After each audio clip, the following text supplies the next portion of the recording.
بسم اللہ الرحمن الرحیم الحمد للہ رب العالمین والصلاة والسلام علی خیر خلقہ محمد وآلہ الطیبین الطاہرین واللعن الابدی علی اعدائهم اجمعین۔ میں نے عرض کیا تھا امیر المومنین علیہ الصلوۃ والسلام کا یہ طولانی فرمان یا خطبہ جو 400 آداب پر مشتمل ہے، ان میں عبادات کا ذکر ہے، واجبات اور فرائض کا بھی ذکر ہے، محرمات کا بھی ذکر ہے، اور اخلاقیات کا بھی ذکر ہے، اور دوسرے آداب زندگی، حتیٰ دعا مانگنے کے اوقات کی کن اوقات میں دعا قبول ہو سکتی ہے یا دعا کے قبول ہونے کے زیادہ امکانات یا وہ امید ہوتی ہے۔ آج ایک جملہ ہے، خالف اصحاب المسکر۔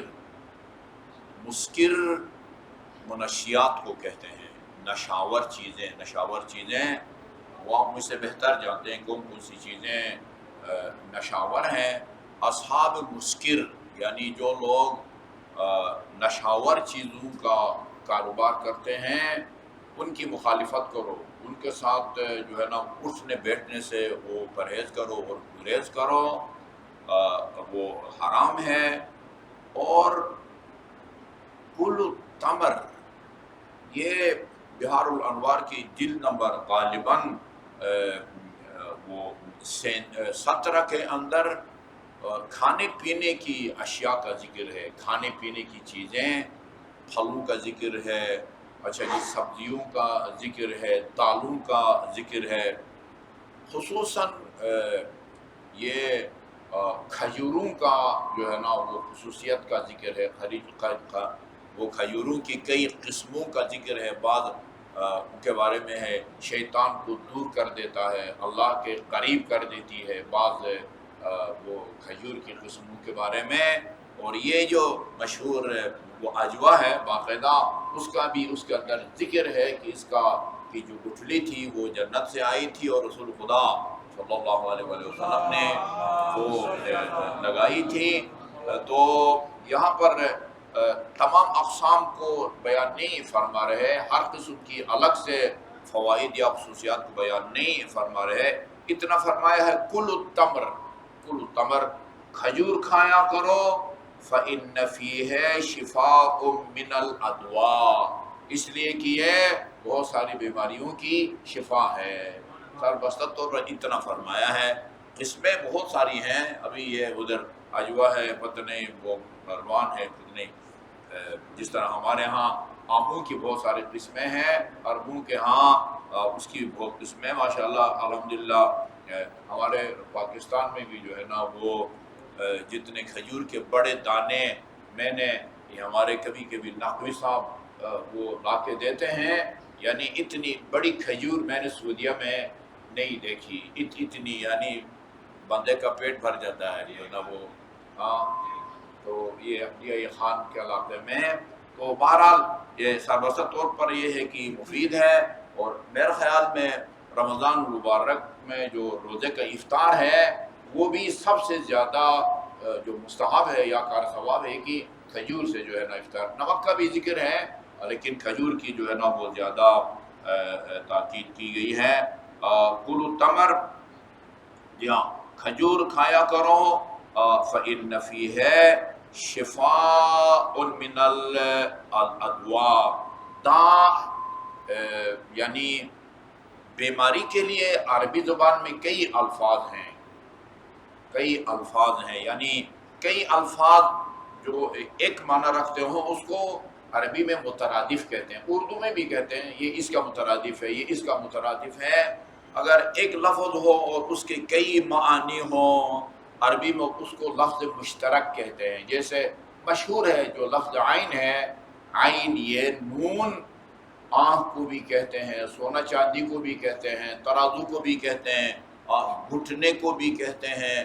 اچھا جی مشہور ہے، 70 معانی ہے۔ جس طرح مولا کے کئی معنی ہیں، مرحوم عبدالحسین امینی نے 27 معنوں کا ذکر کیا ہے لفظ مولا کا، اور ایسا مشترک لفظ استعمال کیا ہے رسول خدا صلی اللہ علیہ وسلم نے مقام غدیر خم میں، من کنت مولا فہذا علی مولا. کسی نے کوئی ترجمہ کیا، کسی نے کوئی ترجمہ کیا، لیکن اصول یہ ہے، قانون یہ ہے، اگر آپ اپنی تحریر میں یا اپنی تقریر میں ایسا لفظ استعمال کرتے ہیں جس کے ایک سے زیادہ معانی ہوں، آپ کی ذمہ داری بنتی ہے کہ اپنی تحریر کے دوران یا گفتگو کے دوران کوئی ایسی علامت یا اضافی جملہ ضرور شامل کریں کہ جس سے آپ کا سننے والا اور آپ کے مضمون کو پڑھنے والا سمجھے کہ اس کے تو 27 ہیں یا 70 ہیں یا 2 ہیں، ان میں سے اس لکھنے والے نے یا بولنے والے نے کس معنی کا ارادہ کیا ہے. ٹھیک ہے، ان کے 70 معنی ہے، لیکن میں اگر کہوں رأیت عینا باکیۃ، باکیہ رونے کو کہتے ہیں، میں نے ایک روتی آنکھ کو دیکھا. یہاں کوئی بھی گھٹنا نہیں سمجھے گا، سونا نہیں سمجھے گا، چاندی نہیں سمجھے گا، چشمہ نہیں سمجھے گا. عینا جاریۃ، میں نے ایک بہتا ہوا جو ہے نا وہ عین دیکھا. زیادہ ذہن جو ہے وہ چشمے کی طرف جائے گا. سوال پیدا ہوتا ہے کہ رسول خدا جو دنیا عرب کے سب سے فصیح اور بلیغ ہستی تھی، انہوں نے ایک لفظ کو استعمال کیا ہے جس کے 27 معنی ہیں. آپ کیا خیال ہے؟ یا لوگوں کو سمجھانے کی کوئی ایسا لفظ شامل نہیں کیا ہوگا کہ جس سے سمجھے کہ بھئی مولا کے 27 معنوں میں سے کون سا معنی ارادہ کیا ہے؟ پہلے ہی فرمایا الفت اولا بکم من انفسکم، یہ بتاؤ کہ تمہارے جان اور مال پر خود تم سے زیادہ مجھے اختیارات حاصل ہیں یا نہیں ہے؟ قالوا بلا یا رسول اللہ. اس کے بعد فرمایا من کنت مولا فہذا علی. اس کو قرینہ کہتے ہیں، قرینہ. ٹھیک ہے نا جی؟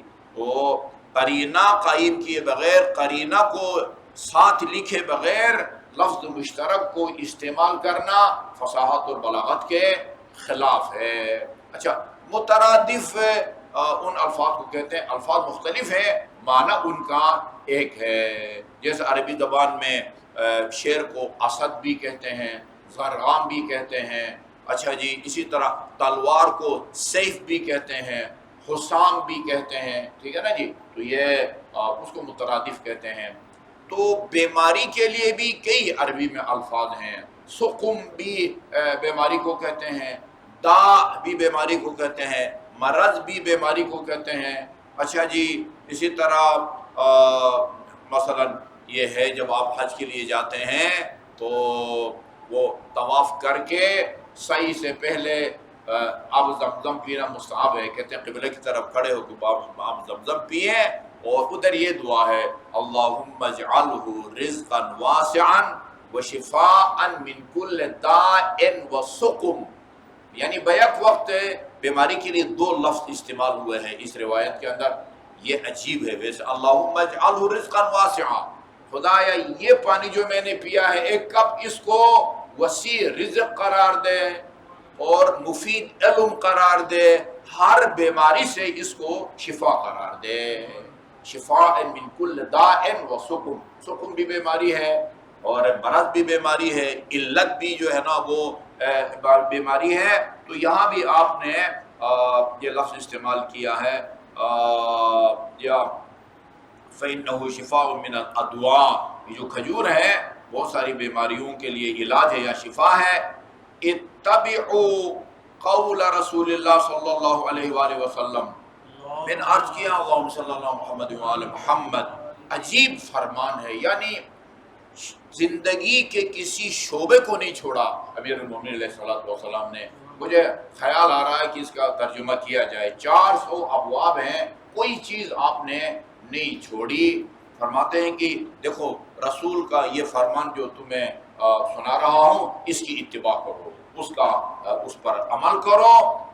رسول کے سارے احادیث اور اعمال اتباع کے قابل ہیں، لیکن ان تمام آپ کے اقوال فرامین احادیث میں سے اگر کسی ایک کا انتخاب کرتے ہیں، اس کا مطلب یہ کہ ایک خاص اہمیت حاصل ہے.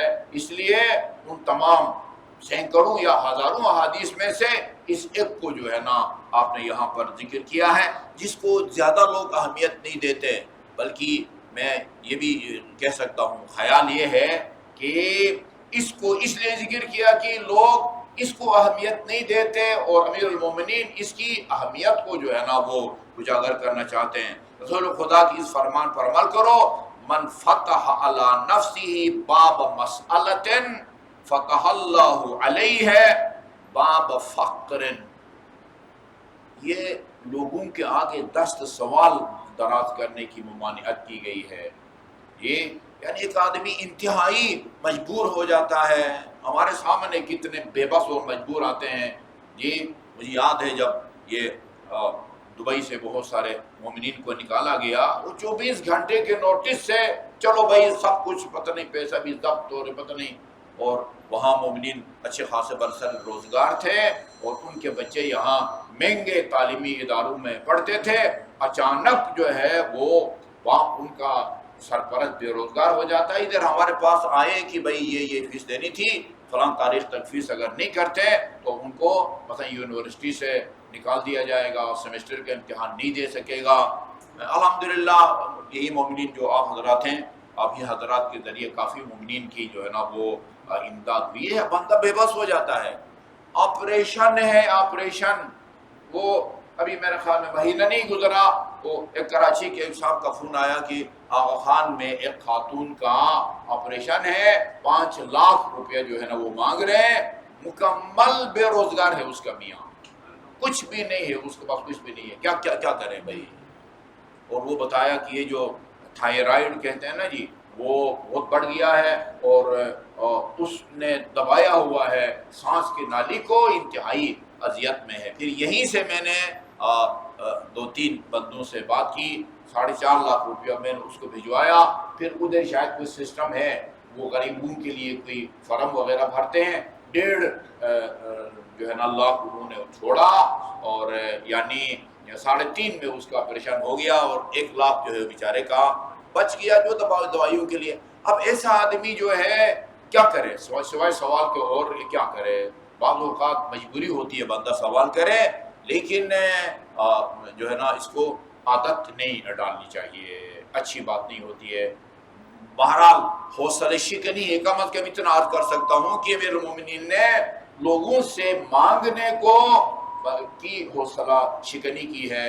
وہ یاد ہوگا وہ جو میں 6 چیزیں سناتا ہوں، ایک بندے نے آ کے رسول خدا سے فرمایا تھا مجھے ایک ایسا عمل بتائیں کہ وہ اگر عمل کروں تو خدا بھی مجھ سے محبت کرے اور اس کی مخلوق بھی مجھ سے محبت کرے، اور اسی طرح اور بھی چیزیں، میں مالدار بھی بن جاؤں، صحت مند بھی رہوں، لمبی عمر بھی مجھے نصیب ہو، اور روز قیامت آپ کے پڑوس میں جگہ بھی ملے۔ آپ نے 6 چیزیں بتائی تھی، تمہاری 6 خواہشیں ہیں، میں جلدی ان کو بیان کرتا ہوں، چونکہ یہ کر رہے ہیں آپ کے علاوہ اور مومنین کو بھی جو ہے نا وہ پتہ چلے کہ وہ 6 چیزیں کیا ہیں۔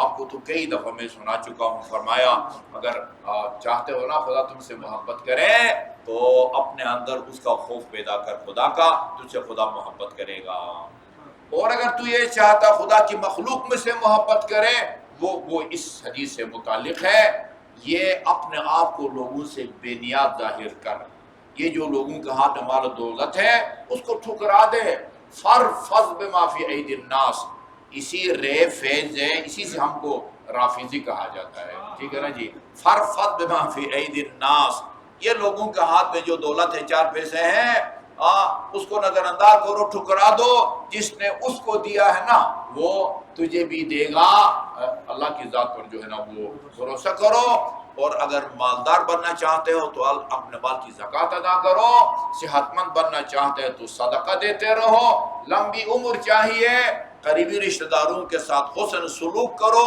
جس کو صلہ رحم کہتے ہیں، اور اگر روز قیامت میرے پڑوس میں جگہ چاہیے، پھر جب نماز پڑھو تو اپنے سجدے کو طول دو، فَأَطِلْ مِنْ سُجُودِكَ، اپنے سجدے کو طول دو، یعنی غیر ضروری جب تک انسان بے بس اور مجبور نہ ہو جائے، یعنی کم از کم اس طرح لوگوں سے مانگنے کی حوصلہ شکنی کی ہے ائمہ معصومین علیہ السلام نے دیا۔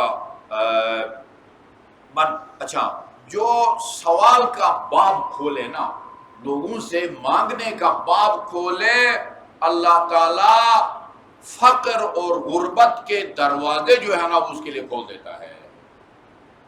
یہ کام چھوڑ دے. اچھی خاصی یہ ہم نے اپنی آنکھوں سے دیکھا ہے. ایک دفعہ وہ ایک علاقے سے، علاقے کا نام بھی نہیں لوں گا، ادھر سے ایک بندہ آیا تھا. میں نے مولانا محی الدین کاظم صاحب سے پوچھا کہ بھئی فلاں علاقے سے ایک صاحب آئے ہیں تو آپ ان کی تائید کرتے ہیں، ہم ان کی مدد کریں. مال سعادت کہا آؤ صاحب خبردار. اس نے ڈبل شناختی کارڈ بنوایا ہوا صرف اسی لیے کہ جو ہے نا وہ مال سعادت وصول کریں کیا کریں. تو پھر جو ہے نا یہ عادت یہ جو ہے نا نہیں پڑنی چاہیے. اور پھر بتایا بھی ہے کہ اگر تمہیں مانگنا پڑے تو کس قسم کے بندے سے مانگو. وہ ایک بندہ بڑا ہوشیار تھا. امام حسین علیہ السلام کی خدمت میں آ کر عرض کیا کہ میں نے آپ کے جد امجد حضرت محمد مصطفیٰ صلی اللہ علیہ وسلم کو یہ فرماتے ہوئے سنا ہے کہ اگر تمہیں مانگنا پڑے تو یہ عجیب ہے، ہمیشہ کوشش کرو کسی حسین آدمی سے کہ آگے دست سوال دراز کرو. حامل قرآن کا مطلب کیا ہے؟ یعنی جیب میں ایک پاکٹ سائز کا قرآن رکھتا ہو ہمیشہ نہیں ہے.